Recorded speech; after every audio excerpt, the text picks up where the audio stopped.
Olá, alunos do nono ano, sejam todos muito bem-vindos a mais uma videoaula de língua portuguesa. Eu sou o professor Luciano Nascimento e na aula de hoje nós vamos começar um assunto novo. Nós vamos começar um assunto que está no livro de vocês na página 48, é o capítulo 2 do livro.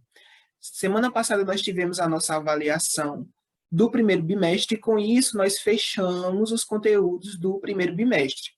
Esse assunto já vai entrar como assunto do segundo bimestre, tá certo? Então, o tema do capítulo 2 do livro de vocês é Carta Aberta, o coletivo em primeiro plano.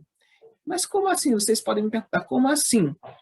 Carta e coletivo. Porque geralmente, quando nós falamos em carta, nós estamos nos referindo àquele texto, né, de cunho pessoal que nós escrevemos e mandamos para uma pessoa, né? Não é um coletivo. Mas nós vamos ver que a carta aberta é diferente da carta normal, que é aquela carta de cunho pessoal que nós escrevemos para alguém, ou pelo menos escrevíamos até um certo tempo atrás, porque hoje em dia não é mais muito comum que as pessoas escrevam cartas umas para as outras. Hoje em dia nós temos ferramentas muito mais práticas, como o WhatsApp, como e-mail, por exemplo, quando é algo mais formal. Então, nós não costumamos mais enviar cartas pessoais para as pessoas. Mas a carta aberta, ela tem essa característica de ser direcionada ao coletivo, ou seja, a carta aberta ela não é escrita para que só uma pessoa tenha conhecimento do seu conteúdo. Não, o conteúdo da carta aberta, apesar de às vezes ser direcionado para uma única pessoa, ela vai ter o seu conteúdo divulgado, seu conteúdo exposto para que todo mundo tenha acesso a esse conteúdo. Isso acontece porque a carta aberta tem um objetivo parecido com o do poema Protesto que nós estudamos no primeiro capítulo. Lembra? Nós vimos que esse tipo de poema tem por objetivo expor um problema social e, de certa maneira, se posicionar de forma contrária a esse problema, né? Que geralmente é uma injustiça social, né? Um problema que está acontecendo na comunidade ou no geral, né? Em um país. Então, a carta aberta ela também tem por objetivo expor um problema e é por isso que ela é coletiva. Porque tem-se na carta aberta o objetivo de fazer com que as pessoas conheçam esse problema e passem a apoiar essas reivindicações. Conseguiram perceber? Hoje em dia nós conseguimos encontrar com facilidade nas redes sociais diversas cartas abertas, né? No Facebook eu já vi algumas, e por isso que é importante que nós estudemos esse gênero textual, porque ele hoje em dia faz parte, né, da nossa rotina, né? Nós hoje em dia utilizamos muito redes sociais e essas cartas elas circulam com muita frequência nesses meios, tá certo? Bem, gente, para dar continuidade à nossa aula, eu vou pedir que vocês abram o livro de vocês na página 48, aí no capítulo 2, que tem como tema Carta Aberta, o coletivo em primeiro plano. Aí acompanhe comigo a introdução aqui do capítulo. Existem vários instrumentos por meio dos quais nós podemos fazer solicitações para o bem coletivo ou protestar contra determinadas decisões políticas e certos comportamentos sociais. Um desses instrumentos é o poema Protesto, que nós estudamos no capítulo 1. Outro é a carta aberta, que é o que nós vamos, que é o gênero que nós vamos estudar agora.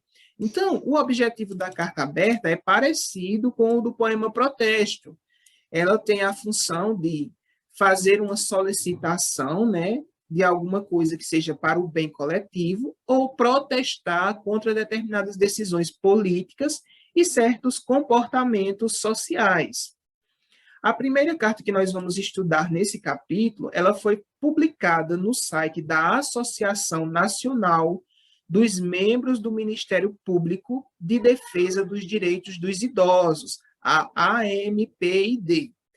Então, a carta tem como título 1º de outubro, Dia Nacional e Internacional do Idoso, carta aberta à população. Então, essa carta ela é destinada à população.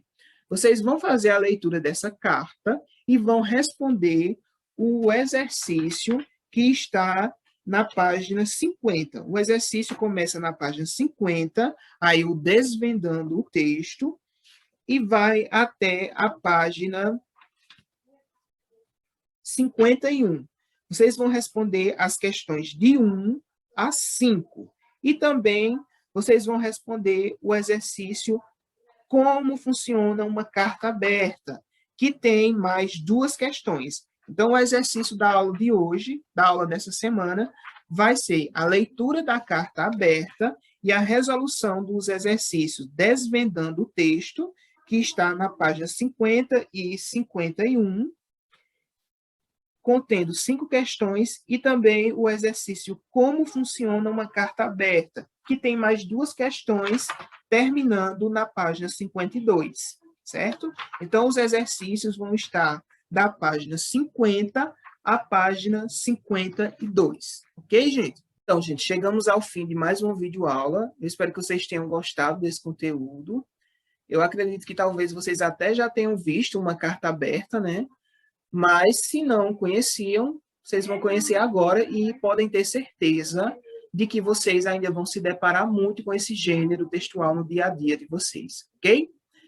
Qualquer dúvida sobre esse assunto ou sobre o exercício, eu vou estar disponível, como vocês sabem, nas terças e nas quintas, sendo que nas terças a minha aula é a última aula, a terceira aula, e na quinta-feira é a segunda aula, tá certo? Um abraço a todos e até a próxima videoaula.